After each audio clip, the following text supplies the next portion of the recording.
Good evening dear friends. मैं क्वेसिंग of FIR के बारे में जानकारी दूंगा और इससे संबंधित जो कुछ लैंडमार्क जजमेंट है उसके बारे में भी आप लोगों को मैं बताऊंगा। तो सबसे पहले ये बता दूं कि क्वेसिंग ऑफ एफआईआर है क्या। जब एफआईआर लॉन्च किया जाता है किसी के खिलाफ तो सबसे पहला क्या होता है कि यदि कॉग्निजिबल ऑफेंस है तो लगता है कि गिरफ्तार कर लिया जाएगा, और नॉन कॉग्निजिबल ऑफेंस में तो मैंने कहा एफआईआर नहीं होता है, सिर्फ इंफॉर्मेशन होता है और उस रजिस्टर में जो मेंटेन किया जाता है उसके आधार पर गिरफ्तारी नहीं हो सकती है, तो कोर्ट में जाना पड़ता है। तो मित्रों, एफआईआर होने के बाद बीइंग ए लॉयर हम लोगों को बहुत डरने की आवश्यकता नहीं है कि हमारे प्रोफेशन है। हमको यह जानना है कि हमको कौन सा रास्ता चुनना है जिससे कि हम क्लाइंट को मदद पहुंचा सकते हैं, क्लाइंट को कैसे हम राहत दे सकते हैं। तो मैंने आप लोगों को बतलाया था सेक्शन 482। यदि एफआईआर होता है तो हम सेक्शन 482 के तहत क्वेसिंग में जा सकते हैं, और 482 में इनहेरेंट जो पावर है कोर्ट का वो अनलिमिटेड पावर है।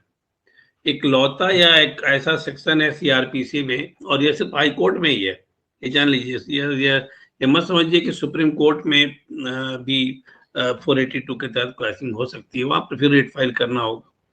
तो ये जो इनहेरेंट पावर है हाई कोर्ट का, और सिर्फ हाई कोर्ट को ही दिया हुआ है, और ये अनलिमिटेड पावर है।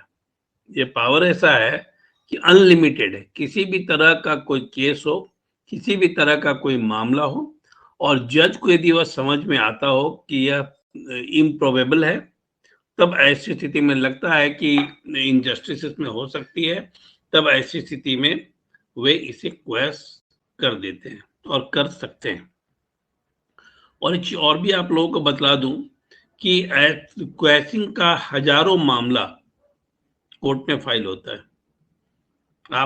यदि आप हाई कोर्ट में जाएं तो देखेंगे कि यदि बेल पिटीशन फाइल हो रहा है 100, एंटीसिपेटरी बेल पिटीशन फाइल हो रहा है 200, तो 50-60 क्वेश्चन पिटीशन भी फाइल होते ही होते हैं। इस चीज को आप जान लीजिए। तो आप इसी से अनुमान लगा लीजिए कि कितना इंपॉर्टेंट यह सेक्शन है। आप इससे ही अनुमान लगा सकते हैं कि कितना इंपॉर्टेंट यह सेक्शन है। तो मैं अब आगे बढ़ूं। जो क्रिमिनल प्रोसीजर कोड का सेक्शन 482 है, उसमें जो सब सेक्शन 1 है, उसमें हाई कोर्ट का जो इनहेरेंट पावर है उसको इनमरेट किया गया है, उसको डिटेल में बतलाया गया है। अब जैसे मैं आपको बतला दूं कि हाई कोर्ट क्या करता है। यदि किसी को यह लगता है, हाई कोर्ट को यह लगता है कि किसी को जो जस्टिस नहीं मिल सकती है, जो एफआईआर फाइल हुआ है उसमें उसे जस्टिस नहीं मिल सकती है, तब ऐसी स्थिति में हाई कोर्ट वहां जाकर क्या करेगा, उसको क्वेश कर देगा। लेकिन जब आप क्वेशिंग पिटीशन फाइल करते हैं तो आपको अपना जस्टिफिकेशन देना होता है कि एफआईआर जो लॉन्च किया गया वह क्यों किया गया। जैसे सपोज करिए कि कोई जमीन का विवाद चल रहा है बरसों से, किसी पड़ोसी के साथ, किसी संबंधी के साथ, यह बरसों से विवाद चला आ रहा है और ये कोर्ट में मामला लंबित है। इसके बाद उसने क्या किया कि आपके ऊपर क्रिमिनल चार्ज के तहत एफआईआर कर दिया। तो आप यदि कोर्ट को यह बतलाते हैं कि ये जो मामला है वह लंबित है, वह हमारे पड़ोसी हैं या हमारे रिश्तेदार हैं, और कोर्ट में हमारा मामला लंबित है, तो कोर्ट में चूंकि जल्दी सॉल्यूशन नहीं मिल रहा है, तो हम लोगों को तंग करने के लिए लोगों ने हमारे ऊपर एफआईआर लॉन्च कर दिया। ठीक है, आपको वह जो कोर्ट का की जो चीजें हैं, यदि क्वेशिंग पिटीशन के साथ उसको लगाते हैं तो समझिए कि आपका वह केस का वजन बढ़ता है, और आप यदि उसको जस्टिफाई कर देते हैं तब ऐसी स्थिति में आप ये जान लीजिए कि आपको राहत मिलनी ही मिलनी है, एकदम बहुत ही स्पष्ट रूप में जान लीजिए। दूसरा है कि यदि कोर्ट को यह लगता है कि यह बहुत ही फॉल्स और फ्रीवोलस है, ये जो एफआईआर किया गया है बिल्कुल फॉल्स किया गया है एफआईआर, और यह फ्रीवोलस है, बिना किसी सिर पुच्छी के एफआईआर कर दिया गया है। ठीक है, किसी के ऊपर एफआईआर डाल दिया गया, लेकिन उसके साथ न तो वहां पर उसमें विटनेस डाला गया, और न ही घटना का सीक्वेंस डाला गया, और न ही तरीके से क्राइम के बारे में बतलाया गया। तो यहाँ पर यह बहुत इम्प्रोबेबल है ना। यदि एफआईआर में कमजोरी है, मैंने आप लोगों को एक चीज बतलाया था कि एफआईआर जब भी आप करें तो एफआईआर मजबूत होना चाहिए और कंटेंट सही होना चाहिए, सीक्वेंस सही होना चाहिए। यदि वह नहीं है तो आप जान कर चलिए कि आप एफआईआर को क्वेश करवा सकते हैं।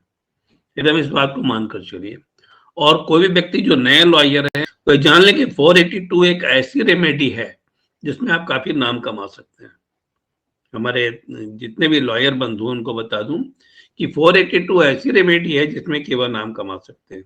और जो लोअर कोर्ट में प्रैक्टिस करते हैं उन्हें लगता है कि हाई कोर्ट में थोड़ा प्रैक्टिस मुश्किल है, तो कैसे हम बहस करेंगे जाकर। लेकिन मैं उनको भी यह एश्योरेंस देना चाहता हूं कि 482 का जो पिटीशन है आप खुद ही फाइल करिए, वहां पर किसी जूनियर लॉयर को आप पकड़िए और वह वहां पर एडवोकेट ऑन रिकॉर्ड होंगे, तो उनको पकड़कर आप खुद अपना भी नाम उसमें डालिए और वकालतनामा में भी साइन करिए और खुद फाइल करिए और खुद बहस करिए। आप देखेंगे कि आपका जो डर है वह डर दूर हो जाएगा। क्योंकि 482 के साथ सबसे बड़ी अच्छी बात क्या है कि बेल पिटीशन नहीं है कि बेल रिजेक्ट होगा तो आपको डर है थोड़ा, तब क्या होगा। देखिए बेल पिटीशन तो यह है नहीं, हम क्वेश्चनिंग में जा रहे हैं और यदि हम वहां पर जज के सामने अपीयर होते हैं तो निश्चित रूप से जहाँ सिविल कोर्ट में आप प्रैक्टिस कर रहे हैं तो आपका भी फेस वैल्यू थोड़ा बढ़ेगा और आपको लगेगा कि आप सिविल कोर्ट हाई कोर्ट दोनों जगह प्रैक्टिस कर सकते हैं।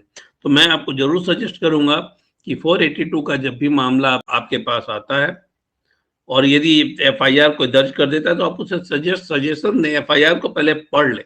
यदि एफआईआर मजबूत है तब तो ऐसी स्थिति में वह सजेशन आप नहीं दे सकते हैं, तब तो फिर आप यही कहेंगे कि फिर बेल के लिए जाना होगा, एंटीसिपेटरी बेल के लिए जाना होगा। ठीक है, क्वेश्चन तो उसके बाद की बात है। लेकिन यदि लगता है कि बहुत मजबूत नहीं है एफआईआर, बहुत सीक्वेंस वाइज नहीं है, या फॉल्स और फ्रिवोलस है, तब ऐसी स्थिति में आप ये कह सकते हैं कि आप क्वेश्चनिंग में जाइए।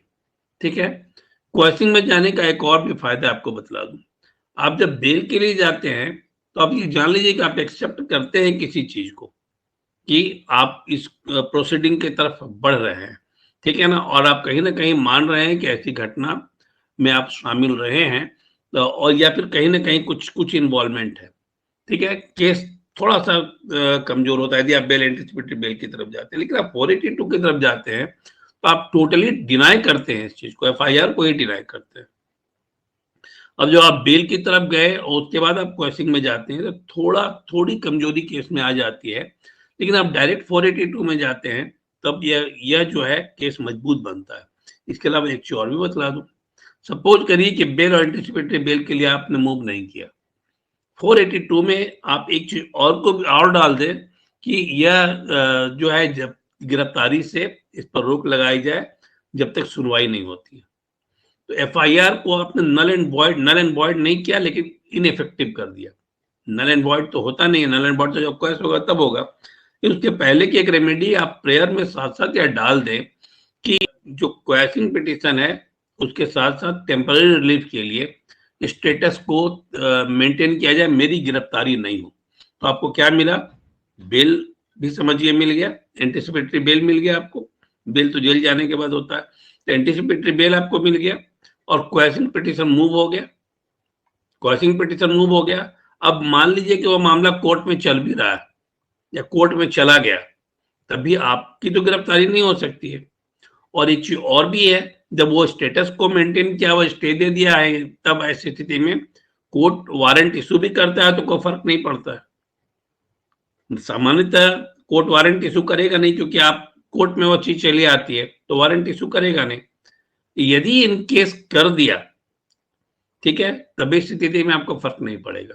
तो 482 का कितना ज्यादा फायदा है किसी लॉयर के लिए, नाम कमाने का कितना बड़ा स्कोप है कि वह क्वेश्चन भी करा सकता है और स्टेटस को भी मेंटेन करा सकता है, अर्थात गिरफ्तारी पर तत्काल रूप से रोक लगवा दे सकता है जब तक कि वह मामला फाइनल नहीं हो जाता है। तो कभी कभी क्वेश्चन का मामला 1 साल 2 साल 3 साल 4 साल चलता है, आपको फर्क नहीं पड़ता है और आपके क्लाइंट को ही फर्क नहीं पड़ता है क्योंकि वह तो गिरफ्तार अब हो नहीं रहा है, तो उसे ही फर्क नहीं पड़ा और आपको भी नहीं फर्क पड़ा।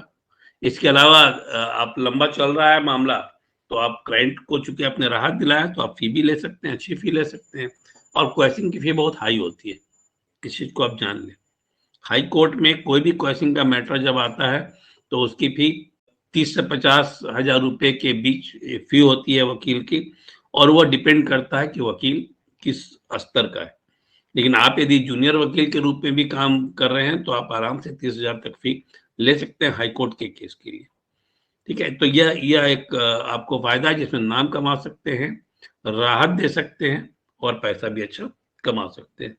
अब क्या है, यदि मान लीजिए नॉन कंपाउंडेबल ऑफेंस है, ठीक है, नॉन कंपाउंडेबल ऑफेंस है, तो ऐसी स्थिति में आप यदि हाई कोर्ट में जाते हैं तो हाई कोर्ट इसको तुरंत क्वैश करता है।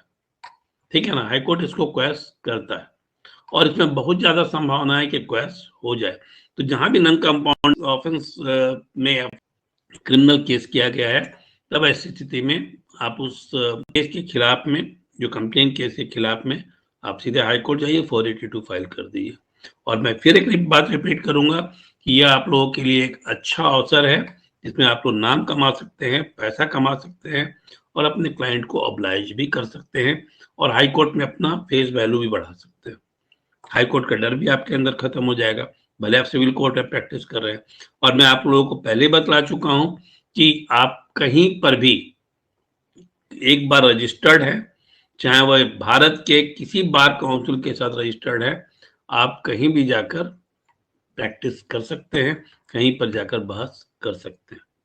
आप यदि वहां एडवोकेट ऑन रिकॉर्ड नहीं है तब भी आप बहस कर सकते हैं, बहस करने पर कोई रोक टोक नहीं है। ठीक है, अब मैं आता हूं, उसमें बहुत ही इंपॉर्टेंट एक जजमेंट है, वो लैंडमार्क जजमेंट है।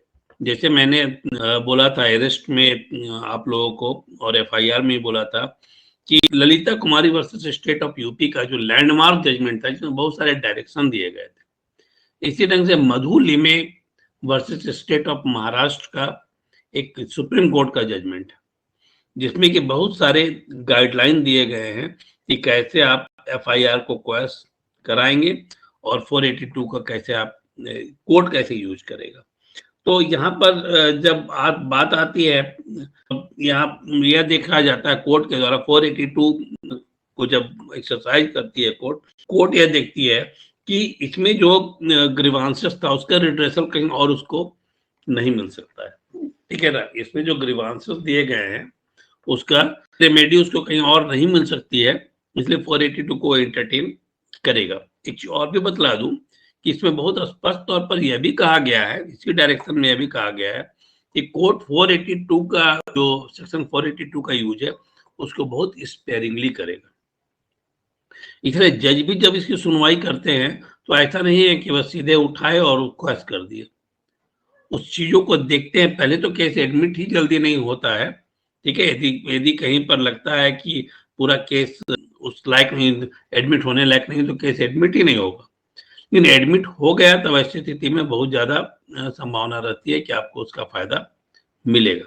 इस चीज को आप जान लें। और इसमें यह बहुत स्पष्ट कहा गया है कि मैंने कहा था कि स्पेयरिंगली यूज करेगा, और यह भी कहा गया कि यह देखेगा कोर्ट कि इसमें जो एब्यूज है कोर्ट का, ठीक है ना, जो प्रोसेस के द्वारा जो एब्यूज कोर्ट कर सकता है, मतलब मिसयूज कर सकता है कोर्ट, लोअर कोर्ट अपने पावर का, वहां पर भी इसको यूज किया जा सकता है। उस वैसे केस में भी वहां पर क्वेश्चनिंग पिटीशन को फाइल किया जा सकता है। ये साथ साथ यह देखना है कि जब क्वेश करने की जब बात आती है तो बहुत ही एक्सप्रेस प्रोविजन हो, बहुत स्पष्टता हो चीजों में, ऐसा नहीं कि उठाए और वह क्वेश कर दिया हाईकोर्ट, ऐसा नहीं है। और ये सिर्फ एफआईआर के क्वेश्चन के मामले में नहीं है, इन जनरल है क्वेश्चन के मामले में। मधु लिमे का जो मामला है वो इन जनरल है क्वेश्चन के मामले में। आप जब भी क्वेश पिटीशन फाइल करें तो मधु Limaye versus state of Maharashtra का रेफरेंस आप जरूर दें। इस बात को ध्यान में रखें कि जब भी आप क्वेश्चन पिटीशन फाइल करें आप मधु Limaye versus state of Maharashtra का जरूर रेफरेंस डालें, क्योंकि वह यदि आप रेफरेंस डालते हैं तो लगता है कि आप पूरी तरह से पढ़कर आए हैं चीजों को और चीजों को समझ रहे हैं। अब है वो जजमेंट और है जो कि ग्राउंड के बारे में बतलाता है। सुप्रीम कोर्ट का ये जजमेंट है, एक तो है Sundar Babu and others versus state of Tamil Nadu, Sundar Babu and others versus state of Tamil Nadu, और दूसरा state of Haryana versus Bhajan Lal. ये केस बहुत ही, भजनलाल का जो केस रहा है वो बहुत ही नामी केस रहा है, और इसके बारे में आप लोगों को जानना चाहिए जब आप क्वेश पिटीशन को फाइल करते हैं। तो आप देखेंगे कि क्वेश पिटीशन जो फाइल किया जाता है, जो अच्छे लॉयर हैं वो इसका रेफरेंस जरूर देते हैं, और उसका रेफरेंस देने का कुछ मतलब भी है, क्योंकि इसमें ग्राउंड की चर्चा की गई, कौन कौन से ग्राउंड्स पर यह पिटीशन फाइल किया जा सकता है। तो सबसे पहले मैं आता हूँ, जब भी फाइल किया जाता है 482 के तहत कोई पिटीशन, तो देखा जाता है कि उसका जो है कोई प्राइमा फेसी ऑफेंस नहीं बन रहा है। जैसे मान लीजिए FIR लॉन्च किया गया, और FIR लॉन्च करने में पुलिस मान लीजिए लॉन्च कर दी, पुलिस को कुछ अपना इंटरेस्ट है लॉन्च कर दी, इन जो क्राइम दिखलाया जा रहा है उसमें प्राइमा फेसी ऑफेंस बन ही नहीं रहा है, वह प्राइमा फेसी ऑफेंस नहीं है। और जब प्राइमा फेसी ऑफेंस नहीं है तो इसका मतलब है कि इसको क्वेश्चन किया जा सकता है। तो पहला जो उसमें ग्राउंड है, यह देखती है कोर्ट 482 के तहत कि कोई प्राइमा फेसी ग्राउंड नहीं है। क्लियर है।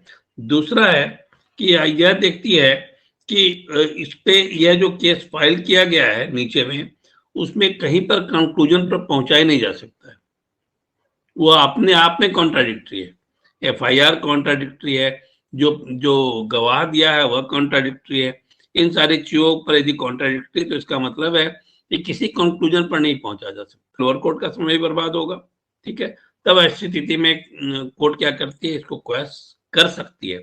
मैं एक बात और बार बार कर रहा हूँ इम्पैटिकली, कि करती है ऐसा नहीं है, कर देगी ऐसा भी नहीं है। मैं ऑब्लिगेटरी की बात नहीं कर रहा हूँ, मैं सिर्फ यह कर रहा हूँ कि कोर्ट कर सकती है। अब तीसरा है कि मजिस्ट्रेट यह देखता है, जो कि FIR, जो मैंने पहले कहा कि FIR में यह देखा जाता है कि प्राइमा फेसी कोई कॉग्निजेबल ऑफेंस नहीं है, उसको रिपीटेडली आगे भी कहा गया है, जिसकी चर्चा मैं अभी कर रहा हूँ, कोई कॉग्निजेबल ऑफेंस नहीं है। दूसरा है कि इसमें जो एलिगेशन लगाया गया है वो अनकंट्रोवर्टेड एलिगेशन लगाया गया है और FIR में, और साथ ही साथ यह देखता है, इसके साथ जो कमीशन ऑफेंस की बात कही गई है वो उसको सपोर्ट नहीं कर सकता है, नहीं करता है। ठीक है, जो एलिगेशन लगाया गया है और साथ ही साथ जो क्राइम की चर्चा की गई है या घटना की जो चर्चा की गई है, वो कहीं से सारी चीजें सपोर्ट नहीं करती है। इसका मतलब है कि यह फॉल्स एंड फ्रीवोलस है। ठीक है, फॉल्स एंड फ्रीवोलस है, तभी यह सारा चीज सपोर्ट नहीं कर रहा है। आप यह कहते हैं कि आपके ऊपर अटेम्प्ट टू मर्डर का केस हुआ, वो इस फलाने चौक पर हुआ और शाम में 5 बजे हुआ, लेकिन शाम में 5 बजे वहां पुलिस की ड्यूटी रहती है, वह वहां पर स्टेशन किया रहता है, क्योंकि वह बहुत ही इंपॉर्टेंट और सेंसिटिव जगह है, तो वह स्टेशन किया रहता है। और ऐसी स्थिति में यदि आप यह कंप्लेन देते हैं कि यहाँ इस चौराहे पर या इस प्लेस पर मेरे ऊपर अटेम्प्ट टू मर्डर का प्रयास हुआ, तो यह कहीं से सही जान पड़ेगा क्या? क्योंकि पुलिस वहां पर मौजूद है, और पुलिस मौजूद है और आप थाने में आकर कंप्लेन कर रहे हैं। दूसरी चीज, पुलिस उसी जगह पर मौजूद है, पुलिस को इस बात का खबर नहीं हुआ, तो क्या सपोर्ट करेगा? क्या सपोर्ट नहीं करेगा। तो इन सारी चीजों को आप यदि हाई कोर्ट के सामने लाते हैं तो जानिए कि क्वेशिंग हो सकता है, मामला क्वेश हो सकता है। और इसके अलावा यदि कोर्ट को यह लग जाए कि यह बहुत मैलिशियस इंटेंशन है, ठीक है ना, मैलिशियस इंटेंशन के तहत यह किया गया है और इसका मोटिव भी अल्टीरियर है। जैसे मैंने आप लोगों को यह कहा कि जमीन का कोई मामला है, ठीक है, और वहां पर FIR फाइल कर दिया गया, तो इंटेंशन क्या दिखा रहा है? मैलिशियस इंटेंशन दिखा रहा है। और किसी व्यक्ति ने 498A के तहत केस कर दिया है, ठीक है, और या 304B के तहत केस कर दिया है, या फिर 302 के तहत ही केस कर दिया है, और कोई चीजें सपोर्ट नहीं कर रही। इसके बाद वह क्या करता है कि वह जो एक्यूज पर्सन के लोग रिलेटिव हैं उनसे वह बार्गेनिंग करता है, उनसे वह पैसे की डिमांड करता है। मैं आपको एक केस का रेफरेंस दूं जहां पर किस तरह से क्लाइंट मिसगाइड होते हैं। एक 302 का मामला था जहां पर एक व्यक्ति ने अपनी पत्नी को मार दिया और मारकर कुएं में डाल दिया। ठीक है, उस पर बाद में वह अपना दिया कि मैं यहाँ था ही नहीं, लेकिन उसका लोकेशन बता रहा था कि वो वहीं पर है। तो हालांकि वह कलकत्ता गया हुआ था, लौट कर आया तो मोबाइल लोकेशन से पकड़ा गया कि वह वहीं पर है। ठीक है, तब उस पर केस हो गया, 302 का केस बन गया। बाद में विक्टिम के जो रिश्तेदार थे, डिसीज के जो रिश्तेदार थे, मतलब उसके फादर थे, उसने उस लड़के के फादर से कहा कि आप मुझे 10 लाख रुपया दें, मैं कॉम्प्रोमाइज कर लूंगा। वे लोग तैयार भी हो गए, ये गांव का मामला था, वो जमीन उमीन बेचने के लिए तैयार हो गए। इन द मीन टाइम वे लोग मेरे पास आए किसी के थ्रू सलाह लेने के लिए, ये कॉम्प्रोमाइज कैसे किया जा सकता है, कॉम्प्रोमाइज कैसे किया जाता, तरीका क्या है। जब मैंने पूरे केस को सुना तो मैं कहा कि ये तो कंपाउंडेबल ऑफेंस है ही नहीं, ये कॉम्प्रोमाइज नहीं हो सकता है। ठीक है, तो ऐसी स्थिति में वहां पर यह यदि प्रूफ हो जाता, मैं मर्डर केस का रेफरेंस यहाँ नहीं दूंगा, यदि कोई भी व्यक्ति, सिर्फ एक घटना की बात कर रहा हूँ, कोई भी व्यक्ति यदि वो ऐसा केस फाइल करता है, ठीक है, जहां पर एक घटना हुई ही नहीं। जैसे एक और व्यक्ति की, एक और केस की मैं बात करूं, एक व्यक्ति ने अपनी लड़की को किसी रिश्तेदार के यहाँ भेज दिया और वो किडनैपिंग का आरोप लगा दिया पड़ोसी के ऊपर, और बाद में वो कहा कि ठीक है मैं कॉम्प्रोमाइज कर लूंगा, इतना पैसा दीजिए। तो बात जब उस व्यक्ति ने खोज खबर लेना शुरू किया, क्योंकि उसने किडनैपिंग की नहीं थी, एफआईआर हो चुका, तो पता चला कि वह तो उसके रिश्तेदार के यहाँ दूसरे स्टेट में है। तो इन सारी बातों को वो हाईकोर्ट में प्लेस किया कि ये सारी घटनाएं ऐसी ऐसी है, और वह मेरे से ब्लैकमेल कर रहा है इतने पैसे के लिए। यदि आप ब्लैकमेल की रिकॉर्डिंग आपके पास हो जाती है, आजकल मोबाइल में बहुत फैसिलिटी है, या कहीं से प्रूफ हो जाता है, कोई गवाह है मिल जाता है, तब ऐसी स्थिति में यह बहुत ही आसान हो जाता है। ये एविडेंस के रूप में आपके सामने है, एविडेंस के रूप में आपके सामने है। एक बात और भी मैं आपको बतला दूं कि लोगों के दिमाग में यह नोशन है कि सिर्फ जो विटनेस को प्रोड्यूस किया जा सकता है लोअर कोर्ट में, लेकिन ऐसा नहीं है। एक्सेप्शनल केस में यदि हाई कोर्ट को लगता है कि एविडेंस को और विटनेस का डिपोजिशन हाई कोर्ट में हो सकता है, तो ऐसी स्थिति में हाई कोर्ट यदि परमिशन देता है, तब उस विटनेस का डिपोजिशन हाई कोर्ट में भी हो सकता है।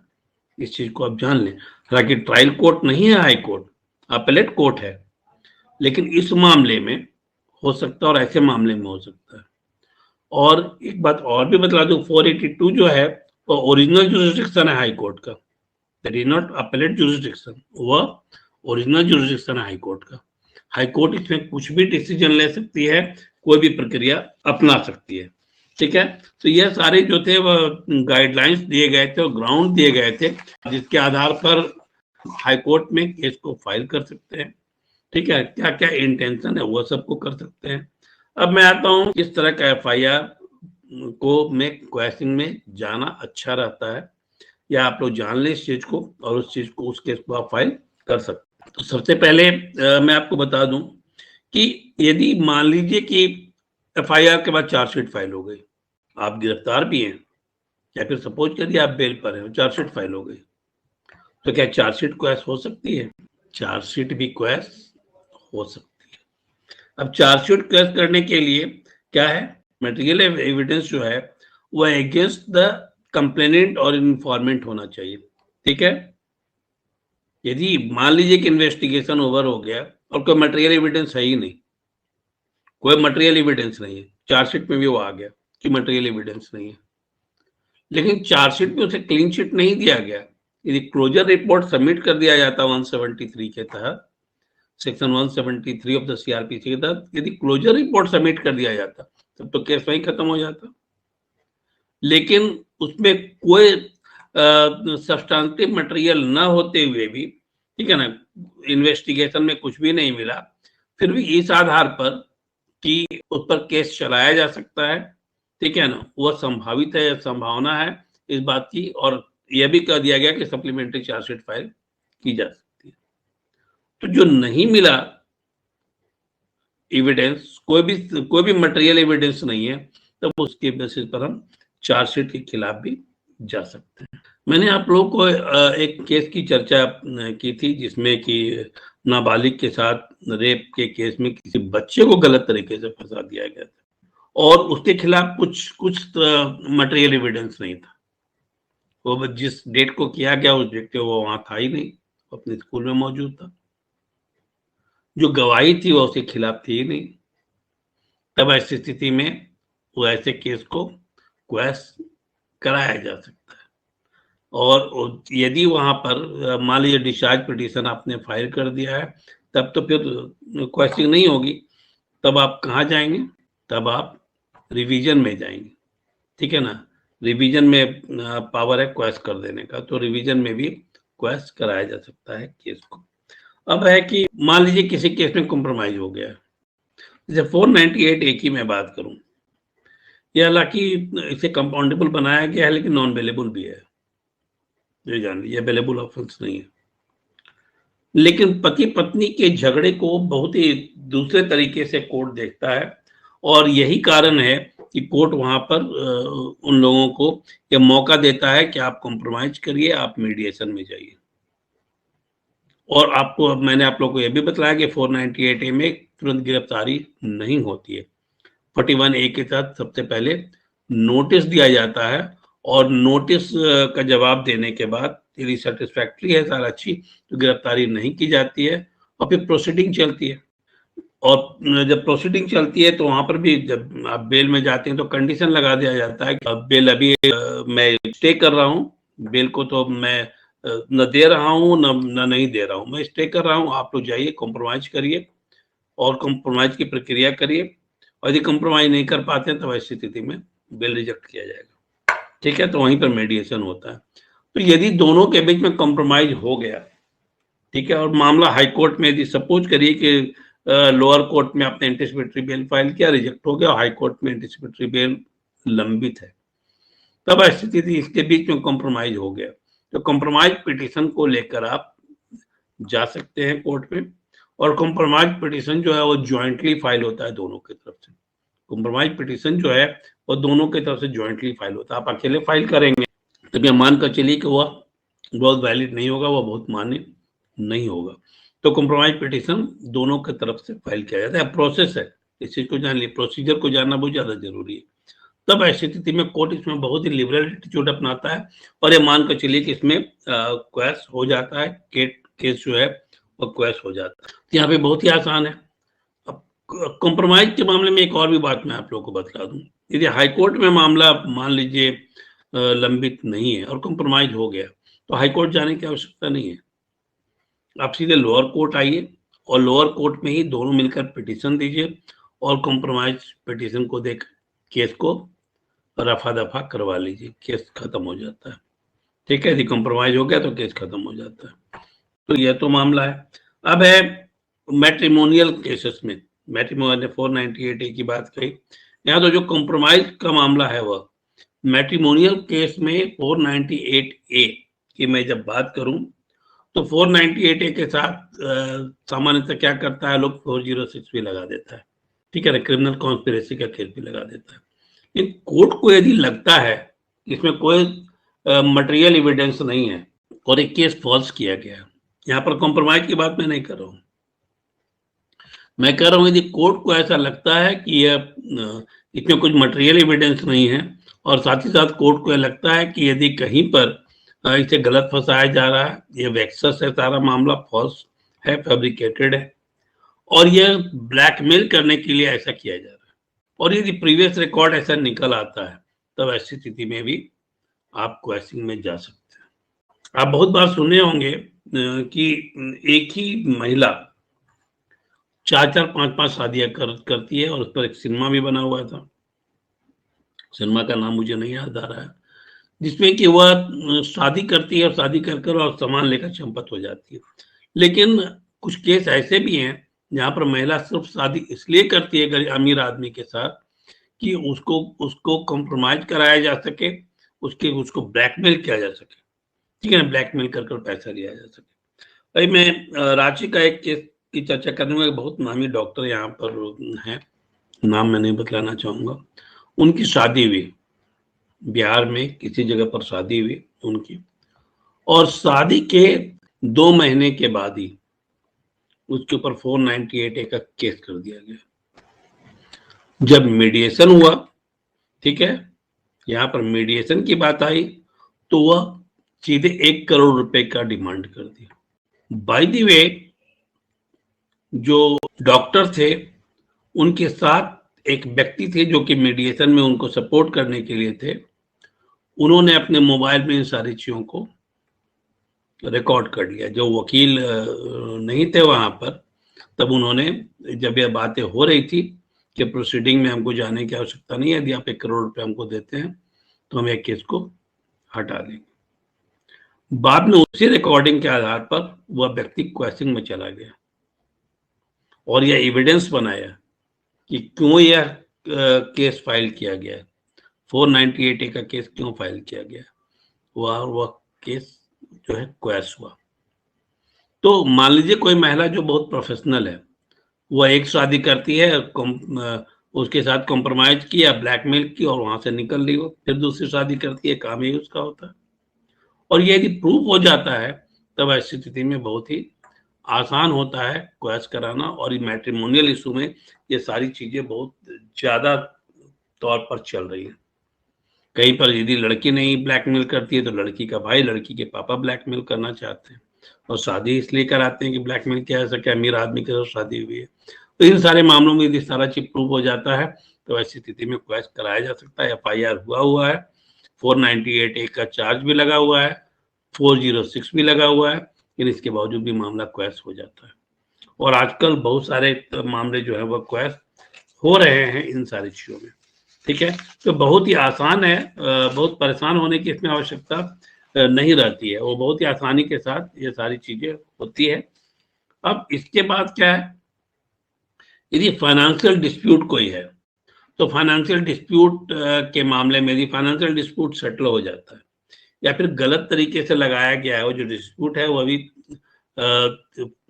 जो है वह फॉल्स और फ्रिवोलस है, तब ऐसी स्थिति में फिर हम जा सकते हैं 482 के साथ और FIR को क्वैश करवा सकते हैं। दूसरा है कि वह मान लीजिए वेक्सस नहीं है, ठीक है ना, फ्रिवोलस नहीं है, फॉल्स नहीं है, यदि दोनों के बीच में कॉम्प्रोमाइज हो जाता है तब वह जो फाइनेंशियल इश्यू है उसके साथ साथ क्रिमिनल केस भी लगे हुए हैं, क्रिमिनल केस भी चल रहा है, उसके ऊपर 420 का केस चल रहा है, फ्रॉड का चल रहा है, क्रिमिनल ब्रीच ऑफ ट्रस्ट का चल रहा है, ठीक है ना, क्रिमिनल कॉन्स्पिरेसी का चल रहा है। मैंने 406 में शायद क्रिमिनल कॉन्स्पिरेसी बोल दिया था, क्रिमिनल ब्रीच ऑफ ट्रस्ट का चल रहा है, 120B में क्रिमिनल कॉन्स्पिरेसी का चल रहा है, ठीक है। तब ऐसी स्थिति में भी जो है वह उसको क्वैश कराया जा सकता है। यदि कॉम्प्रोमाइज हो जाता है तो उसे क्वैश कराया जा सकता है, लेकिन 2 कंडीशन मैंने आप लोगों को यह बतलाया। एक मैंने आप लोगों को बतलाया कि यदि यहाँ पर प्रूव हो जाता है कि जो गलत किया है, जो फाइनेंशियल डिस्प्यूट है वह गलत है, ऐसा कोई भी लेन देन हुआ ही नहीं है, ऐसा कोई एग्रीमेंट हुआ नहीं है, तो ऐसी स्थिति में क्वैश कराना बहुत आसान है। और दूसरा कंडीशन क्या है, यदि दोनों के बीच में कॉम्प्रोमाइज हो जाता है, यदि मान लीजिए कि वह जेन्युइन है, जो केस फाइल किया गया जेन्युइन है, तब ऐसी स्थिति में पैसे का लेन देन का मामला है और वह लेन देन हो जाती है, दोनों के बीच में कॉम्प्रोमाइज हो जाता है, या फिर लेन देन नहीं भी होती है, ये दोनों के बीच में कॉम्प्रोमाइज हो जाता है, तब उस कॉम्प्रोमाइज पिटीशन को आप सीधे हाई कोर्ट में ले जाकर फाइल कर सकते हैं और इसमें क्वैश हो जाता है। अब एक बात और भी बहुत ही इंटरेस्टिंग है, यदि क्वैश हो गया तो आपके ऊपर तो कुछ चार्जेस लग गए, आप तो हरास हो गए, तब ऐसी स्थिति में आपको रेमेडी क्या है, कंपनसेशन क्या है, कुछ तो होगा। आप सेक्शन 211 IPC के तहत, ठीक है ना, केस दर्ज कर सकते हैं कि आपके ऊपर फॉल्स चार्ज लगाया गया, गलत चार्ज लगाया गया और हाई कोर्ट ने इसको क्वैश कर दिया है।